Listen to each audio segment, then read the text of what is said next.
దక్షిణాది కుంభమేళా మేడారం శ్రీ సమ్మక్క సారలమ్మ మహాజాతరలో నేడు కీలక ఘట్టం ఆవిష్కృతం కానుంది.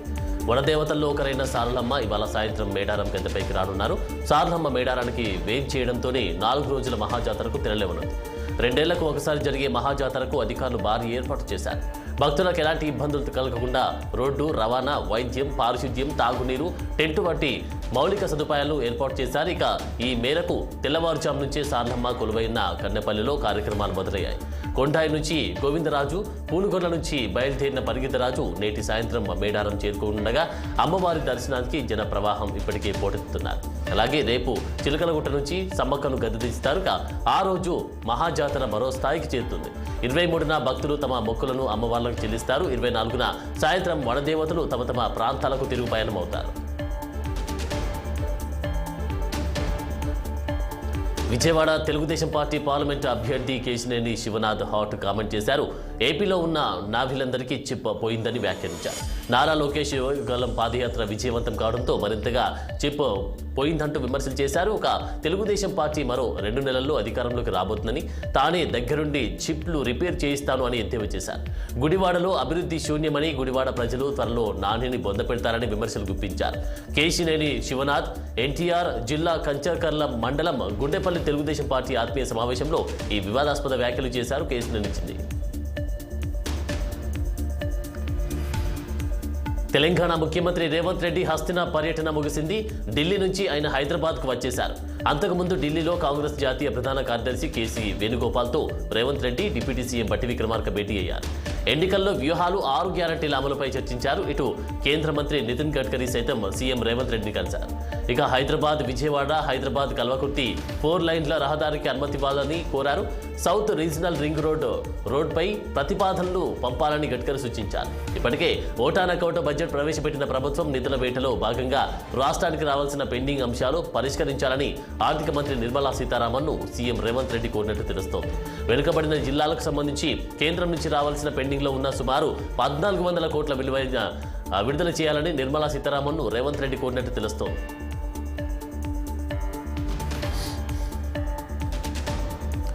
కుర్చీలు మడత పెట్టడంలో లోకేష్ ది గిన్నిస్ రికార్డు అని అన్నారు. టీడీపీ కుర్చీని కూడా లోకేష్ మడత పెడతారని చెప్పారు. 175కు 175కు కొట్టబోతున్నామని తెలిపారు. టీడీపీ మేనిఫెస్టోలో అంటేనే ఓ తెల్ల కాగితమని చెప్పారు. జగన్ సిద్ధం సభలతో టీడీపీ భ్రమలు తొలగిపోయాయని తెలిపారు. బాలయ్య డైలాగ్ చంద్రబాబు చెప్తే ఇలా అన్నారు. సవాల్ అంటూ చంద్రబాబు పెద్ద పెద్ద డైలాగ్స్ చెబుతున్నారని చెప్పారు. టీడీపీ కార్యాలయంలో అయినా చంద్రబాబుతో చర్చకు తాను సిద్ధమని అన్నారు. తనతో చర్చ జరిగాక చంద్రబాబు బాహురమని ఏడవడం ఖాయమని చెప్పారు. ఇంతవరకు టీడీపీతో ఎవరికి పొత్తులు సెట్ అవ్వలేదు, సీట్ల పంపకాలు జరగలేదన్నారు. ఈ ఎన్నికల తర్వాత టీడీపీ గోవిందా అని వ్యాఖ్యానించారు. ఏపీలో పొలిటికల్స్ హీట్ ఎక్కుతున్నాయి. రాజకీయ నాయకుల మధ్య మాటల యుద్ధం పీక్స్కు చేరుకుంటుంది. శంకారావం పేరుతో ఉత్తరాంధ్రలో పర్యటిస్తున్న నారా లోకేష్ అనకాపల్లి సభలో మాట్లాడుతూ గుడ్డు పాలసీతో అంతర్జాతీయ ఏపీ పరువు తీసిన అమర్నాథ్కు గుడ్డు గిఫ్ట్గా ఇస్తున్నట్టు ప్రకటించారు. ఇక నారా లోకేష్కు మంత్రి అమర్నాథ్ సైతం అదిరిపోయే కౌంటర్ ఇచ్చారు. లోకేష్కు పప్పును కానుకగా పంపుతున్నానన్నారు. కొంచెం ఉప్పు కారం కూడా వేశారని తెలిపారు. లోకేష్లా తాను బ్యాక్ డోర్ పొలిటీషియన్ కాదన్నారు. పొలిటికల్స్లో 18 ఏళ్లు కష్టపడి జగన్ ఆశీస్సులతో మంత్రి అయ్యానన్నారు.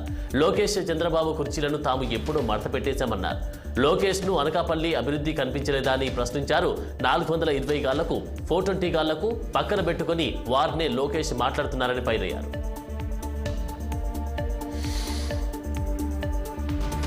నేడు సీఎం జగన్ విశాఖ శ్రీ శారదా పీఠాన్ని సందర్శించనున్నారు. సంప్రదాయ వస్త్రాలు దర్శించి సీఎం జగన్ పీఠాధిపతి స్వరూపానందేంద్ర సరస్వతి స్వామీజీ, ఉత్తరాధికారి స్వాత్మానందేంద్రతో కలిసి ప్రత్యేక పూజలు చేయనున్నారు. రాజ్యశామల యాగంలో ఆయన పాల్గొననున్నారు. దాదాపు గంటల పాటు పీఠంలో జగనున్న పలు ఆధ్యాత్మిక క్రతువుల్లో సీఎం జగన్ పాల్గొంటారు. ఈ నేపథ్యంలో అధికారులు విస్తృత ఏర్పాటు చేశారు. 4వసారి పీఠానికి వస్తున్న సీఎంకు అపూర్వ స్వాగతం పలికేందుకు పీఠం ప్రతినిధులు ప్రత్యేక ఏర్పాట్లు చేశారు. తూర్పు నౌకాదళంలో మిలన్ 2024 వేడుకలు కన్నుల పండుగగా కొనసాగుతున్నాయి. నేడు రక్షణ మంత్రి రాజ్నాథ్ సింగ్ వేడుకల్లో పాల్గొంటారు. అలాగే ఈ నెల 27వ తేదీ వరకు 2వ దశలో వివిధ కార్యక్రమాలు నిర్వహించనుండగా 50 దేశాలకు చెందిన నావీ అధికారులు, సిబ్బంది, వారి నౌక యుద్ధలు, విమానాలు పాల్గొంటున్నాయి. హార్బర్ ఫేజ్లో భాగంగా డాల్ఫిన్ కొండ నుంచి యార్హడ కొండ వరకు ఆరోగ్య నడక నిర్వహించారు. అలాగే హిందుస్థాన్ షిప్ యార్డ్లో సబ్మెరైన్లను ఎలా రక్షించాలి అనే అంశంపై సందర్శన చేస్తారు. మరోవైపు మిలాన్ 2024 ఇంటర్నేషనల్ సిటీ పరేడ్కు సంబంధించిన ఫుడ్ డ్రెస్ రిహార్సల్స్ ఆర్కే బీచ్లో వైభవంగా నిర్వహించారు. దీనికోసం భారత నౌకాదళం గత 3 రోజులుగా బీచ్లో రిహార్సల్స్ నిర్వహిస్తున్నారు. ఇండియన్ కోస్ట్ గార్డ్, రాష్ట్ర పోలీసులు, సీ కేడెట్లు, నేవల్ కేడెట్లతో పాటు అన్ని దేశాలకు చెందిన నేవీ ప్రతినిధులు పాల్గొంటారు. తెలంగాణ నుంచి 3 రాజ్యసభ సభ్యులు ఏకగ్రీవంగా ఎంపికయ్యారు. 3 స్థానాలకు 3 బరిలో నిలవడంతో వారిని రాజ్యసభ సభ్యులుగా ఎన్నిక చేయడం ప్రకటించింది. కాంగ్రెస్ నుంచి రేణుకా చౌదరి, అనిల్ కుమార్ యాదవ్, బీఆర్ఎస్ నుంచి వద్దిరాజు రవిచంద్ర ఎన్నికైనట్టు ప్రకటించారు. ఇక బీఆర్ఎస్ నుంచి వద్దిరాజు రవిచంద్ర, కాంగ్రెస్ నుంచి రేణుకా చౌదరి, అనిల్ కుమార్ యాదవ్ నామినేషన్ దాఖలు చేశారు. ఇతర పార్టీలైన శ్రమజీవి పార్టీ నుంచి జాజుల భాస్కర్, భోజరాజు కోయాల్కర్, స్వతంత్ర అభ్యర్థిగా కిరణ్ రాథోడ్ నామినేషన్ వేశారు. అయితే నామినేషన్లు ఎన్నికల సంఘం తిరస్కరించింది. దీంతో 3 అభ్యర్థులే మిగలడంతో వారిని ఏకగ్రీవంగా ఎన్నుకున్నారు. ఈ మేరకు బీఆర్ఎస్ రాజ్యసభ సభ్యుడిగా ఎన్నికైన వద్దిరాజు రవిచంద్ర, కాంగ్రెస్ పార్టీ రాజ్యసభ సభ్యుడు అనిల్ కుమార్ యాదవ్ అసెంబ్లీలో ఎన్నికల అధికారి నుంచి పత్రాలను తీసుకున్నారు.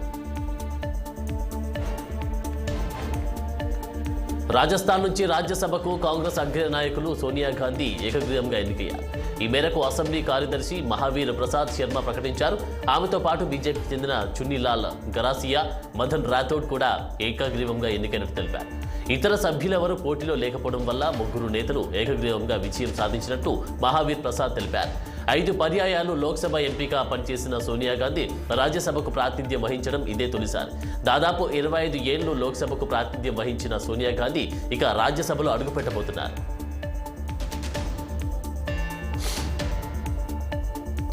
గుజరాత్ నుంచి బీజేపీ జాతీయ అధ్యక్షుడు జేపీ నడ్డా రాజ్యసభకు ఎంపికయ్యారు. ఆయనతో పాటు మరో 2 నేతలు రాజ్యసభకు ఏకగ్రీవమయ్యారు. రాష్ట్రంలో 4 రాజ్యసభ స్థానాలు ఖాళీగా ఉండగా అధికార బీజేపీకి చెందిన సభ్యులు నామినేషన్ దాఖలు చేశారు. ఈ స్థానాలకు ఇతర అభ్యర్థులెవరూ నామినేషన్ వేయకపోవడం వల్ల 4 ఎకగ్రీవంగా ఎన్నికైనట్లు రిటర్నింగ్ అధికారి రిఠా మోహన్ తెలిపారు. దేశవ్యాప్తంగా 15 రాష్ట్రాల తరపున ఖాళీ అయిన 56 రాజ్యసభ స్థానాలకు గాను 41 చోట్ల ఏకగ్రీవంగా సభ్యులు ఎన్నికయ్యారు. మిగిలిన చోట్ల షెడ్యూల్ ప్రకారం ఈ నెల 27న ఎన్నిక జరగనుంది.